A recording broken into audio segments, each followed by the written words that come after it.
دودھ ہے تو وہ ٹھیک ہے، آپ دہی ہے تو وہ ٹھیک ہے۔ میاں دودھ کیسے اچھا ہو سکتا ہے، دہی کیسے اچھا ہو سکتا ہے؟ دودھ دودھ ہے، دودھ کے شکل کو بدل دیا گیا تب دہی ایک ہو ہی نہیں سکتا، کسی ہاتھ میں ایک نہیں ہوگا۔ تو ہمیں غور کرنی چاہیے کہ صحیح کیا ہے اور غلط کیا ہے۔ لیکن ہمارا اور آپ کا معاملہ تو ایسا ہے کہ نہیں سوچتے ہیں مرنے کے بارے میں۔ مولانا یاد دلواتا رہتا ہے لیکن ہم سوچتے نہیں ہیں۔ ابھی سے 40 دن پہلے، 2 دن پہلے اس کا 40واں پڑھے ہیں۔ 40 روز پہلے ایسے شخص کا انتقال ہوا، سمجھ کر ہوا کہ ایک دم پورا ینگ ہے، تندرست ہے، کوئی معاملہ نہیں ہے، بالکل پرفیکٹ اور اچھا ہے، بالکل پریشانی میں نہیں ہے، نہ بیمار ہے، نہ لاغر ہے، نہ کمزور ہے، نہ کسی بیماری میں مبتلا ہے، نہ کسی بیماری میں غامزن ہے، نہ کسی بیماری میں اپنے آپ کو مبتلا کر رکھا ہے، بالکل صحت ایک دم فٹ اور تندرست ہے۔ حقیقت سب کی قسم مسلمانوں، یکایک پیٹ میں درد اٹھا، درد اٹھتے ہی اس کا انتقال ہو گیا، وہ دنیا چھوڑ کر چلا گیا دنیا سے۔ بالکل تندرست جوان ہے، 37 سال عمر اس کی ہوگی مشکل سے۔ کوئی چہرہ آپ دیکھتے ہیں تو کہہ نہیں سکتے کہ ہو جائے گا، نہیں مرے گا، کوئی کہہ ہی نہیں سکتا کہ مرے گا۔ لیکن وقت مقررہ کو وہ دنیا چھوڑ کر چلا گیا۔ تو یہ گمان میں نہیں رہیے، حالات اچھا نہیں ہے۔ مولانا سمجھاتے ہیں تو مولانا کے سمجھانے کے کام میں مولانا سمجھائی، ہم سے تو سننے کے کام ہے، وہ کام سے سنائی لئی اور دوسرا کام سے نکال رہی ہے۔ یہ حال کیوں بتاتے ہیں؟ شریعت کی بات، قانون مصطفیٰ کی بات، قوانین اسلام کی بات، قانون مصطفیٰ کو آپ کے سامنے کیوں پیش کرتے ہیں؟ تاکہ آپ سمجھیں، سوچیں اور سوچنے کے بعد عمل پیدا کرے اور آپ کی زندگی میں انقلاب برپا۔ یہ مقصد اصلی ہے۔ یہ ہم سرکار سلطانی کا نام کیوں لیتے ہیں؟ ایک آپ کٹھا زمین دے کے جلدی نہ بنا سکے، ارے نہ جلدی نا، ارے 2-4 بیگھا تک زمین لکھوا دیا ہوں گے ہم کو، 2-4 تو کھلاڑی کا دوا دیا ہوں گے، 2-4 تو گاڑی کا خرید کے دے دیا سرکار سلطانی، ایک آپ تو بلڈنگ اور بنگلہ تو بنا دیا ہوں گے۔ نہیں، آپ یہ کیا اٹھیں گے اور بے ساختہ بولیں گے اور یہ گھمنڈ سے بولیں گے کہ مولانا تم کہتے ہو کہ سرکار سلطانی نے دیا کیا ہے؟ ارے سرکار سلطانی نے ہمارے دلوں میں عشق مصطفیٰ کا چراغ روشن کیا ہے۔ جب تک دنیا باقی رہے گی زمانہ سرکار سلطانی کا نام لیتا ہے۔ یہ معاملہ آج بھی ہو کر بڑا ایمان پیدا آج کر سکتی ہے اندازے گلستہ۔ ہم اپنے کارونوں سے پریشان ہیں، لیکن حقیق صاحب کے پاس تنکا سا خان کا چاند کو پتہ میں کہا کہ تنکا پانی پکڑا تھا، حالات ٹھیک نہ ہو رہے ہیں۔ بیٹا کے جب سے بیاہ کر دیا گیا تھا، بیٹا مارتا الگ ہے، گھریاتا الگ ہے، پکڑا تنکا۔ تربیت کا نتیجہ ہے۔ اگر آپ نے تربیت اچھا دیا ہوتا تو اللہ کی عزت کی قسم بیٹا سمجھتا کہ باپ جنت کا دروازہ ہے تو خالق کائنات نے ماں کے قدموں تلے جنت رکھا ہے۔ اگر جنت میں جانا ہے تو باپ کو راضی کرنا ہوگا اور جنت میں گھر پانا ہے تو ماں کی خدمت کرنی ہوگی۔ اگر باپ ناراض ہو جائے ہم جنت میں داخل نہیں ہو سکتے۔ اگر ماں کی خدمت ہم نے نہ کیا تو اللہ کی عزت کی قسم ہمیں جنت میں خالق کائنات گھر نہیں دے۔ کس گمان میں ہے آپ؟ وَبِالْوَالِدَيْنِ إِحْسَانًا میں قرآن کو اپنا عنوان سخن بنایا ہے، اسی کے تحت بنایا ہے کہ لوگ یہ سوچتے ہیں نا کہ اماں جب تک زندہ رہ گئی ہے نا تبھی تک تو مسئلہ رہے، اماں مر گئے زمین بات کرے سارا کہانی ختم ہو گئی۔ نہیں، وَبِالْوَالِدَيْنِ إِحْسَانًا قرآن کہتا ہے کہ جب تک تم دنیا میں زندہ رہو اپنے والدین کے ساتھ حسن سلوک کرو۔ ایسا تھوڑی قرآن نے کہا کہ جب تک امی دنیا میں ہے تب تک کر، امی نہیں ہے تو نہ کر۔ یہ تو قرآن نے نہیں کہا۔ اعلیٰ حضرت سرکار نے ترجمہ فرمایا، سرکار اعلیٰ حضرت فرماتے ترجمہ کرتے، اعلیٰ حضرت سرکار نے ہمارے رہنما اور ہمارے آئیڈیا نے رہنما فرمایا ہمارے لیے۔ کیا کہا اعلیٰ حضرت نے؟ وبالوالدین احسانا، اپنے والدین کے ساتھ حسن سلوک کرو۔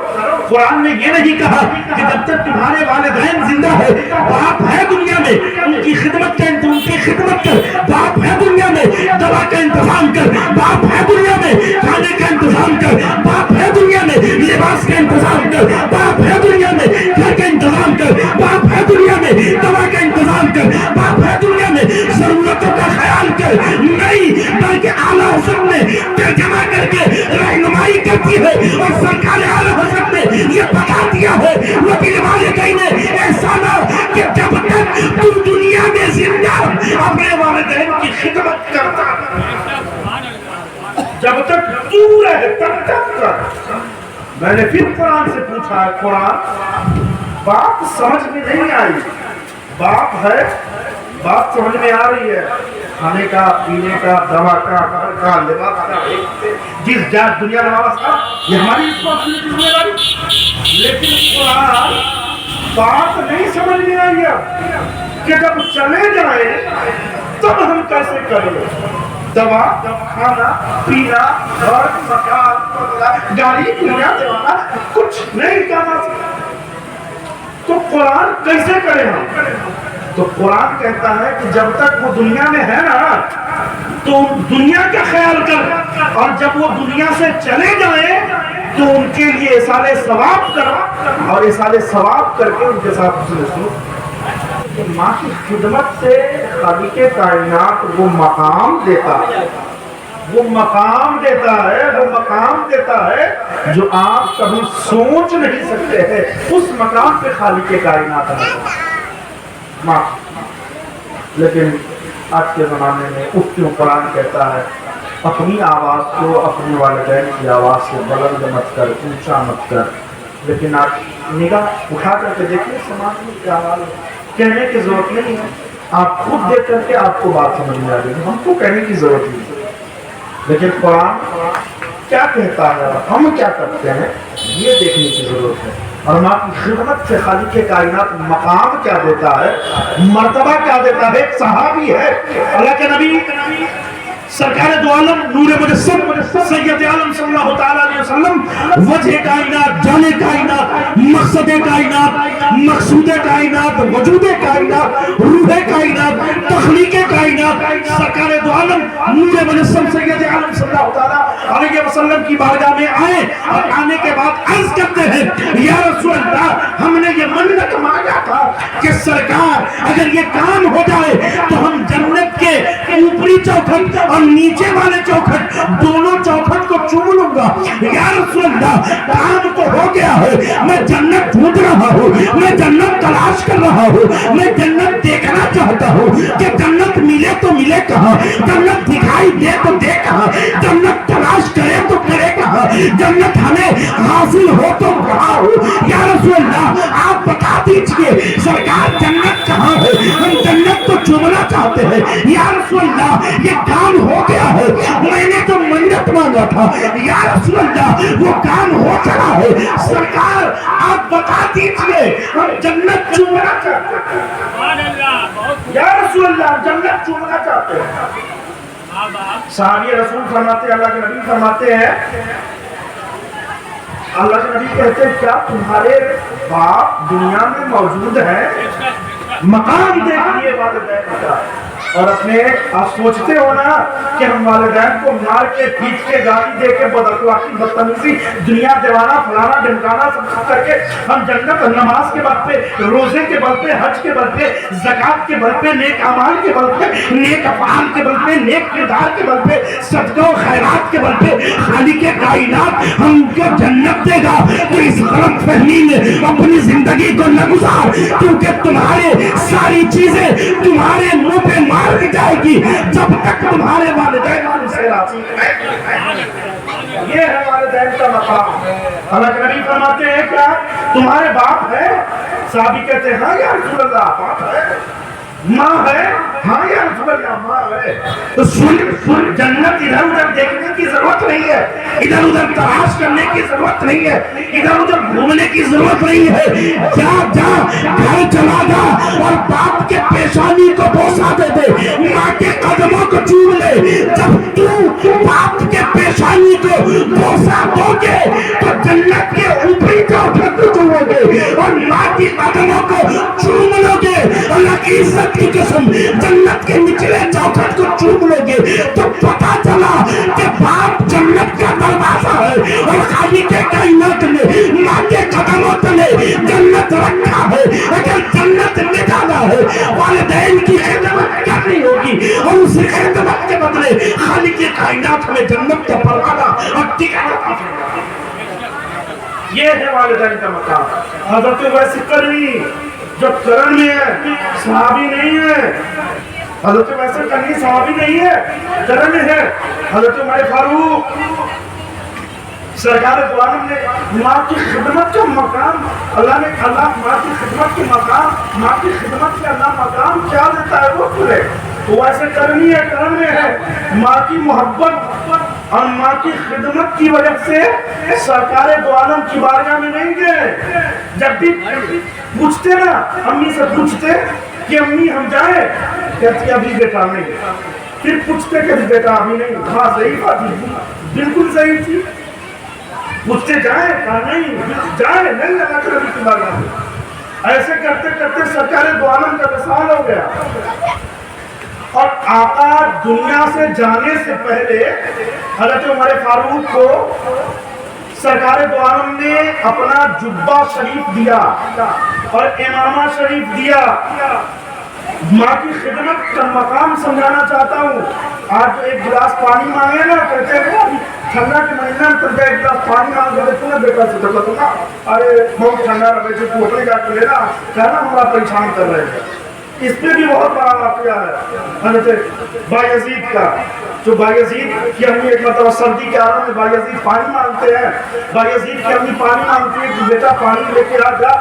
ایسے ہی اللہ ولایت نہیں دیتا، ایسے ہی اللہ جنت فری میں نہیں دیتا ہے۔ بہت جنت آپ کو نماز کے وقت پہ روزہ کے وقت نہیں، ماں کی خدمت کے وقت پہ اللہ سب چیزوں کو بھی قبول کرتا ہے اور جنت کا پروانہ بھی عطا کرتا ہے۔ یہ ہے واقعہ۔ بایزید کی امی کہتی ہے سردی کا زمانہ ہے، سردی کا موسم ہے، بایزید کی امی کہتی ہے بیٹا پانی لے آ۔ بایزید نے ڈھونڈا پانی، گھڑے میں ڈھونڈا، گھر میں جو چیزیں ان چیزوں میں ڈھونڈا، پانی نہیں ملا۔ بایزید کرتے کیا ہے کہ کٹورا لینے کے بعد جاتے ہیں کہاں کنویں پہ جانے کے بعد بایزید رسی اور ڈور سے کنویں سے پانی کھینچتے ہیں اور کھینچنے کے بعد پانی نکالا، پانی نکال کر کے امی کی بارگاہ میں آئی، پانی پیش کیا تو دیکھتے کیا ہے ابھی امی جگ رہی تھی، ابھی امی بیدار تھی، ابھی امی آرام کر رہی ہے۔ بایزید سرہانے میں پانی کا کٹورا لے کے کھڑے ہو جاتے ہیں۔ اللہ کی عزت کی قسم مسلمانوں ذرا غور کیجیے، اگر بایزید چاہتے تو امی کو آواز دے کے اٹھا سکتے تھے، بایزید چاہتے پیر دبا کے اٹھا سکتے تھے، بایزید چاہتے تو سر دبا کے اٹھا سکتے تھے، بایزید چاہتے تو آواز دے کے اٹھا سکتے تھے، لیکن بایزید کی خدمت دیکھے۔ بایزید نے یہ کہا اگر ہم امی کو بیدار کرتے ہیں گستاخی ہو جائے گی، اور اسی گستاخی اگر خالق کائنات کی بارگاہ میں اگر پکڑ ہو جائے تو خالق کائنات ہمیں جنت ہرگز نہیں دے گا۔ بایزید پانی کا کٹورا لے کر سرہانے میں کھڑے ہوتے ہیں، رات بھر کھڑے رہتے ہیں۔ فجر کے وقت امی بیدار ہوتی ہے، بایزید کو دیکھتی ہے تو امی کہتی ہے کہ بیٹا تم رات بھر سرہانے میں کیوں کھڑا رہا؟ بایزید کا جملہ دیکھے، بایزید کہتے کیا ہے؟ بایزید سرکار فرماتے ہیں کہ امی اگر تو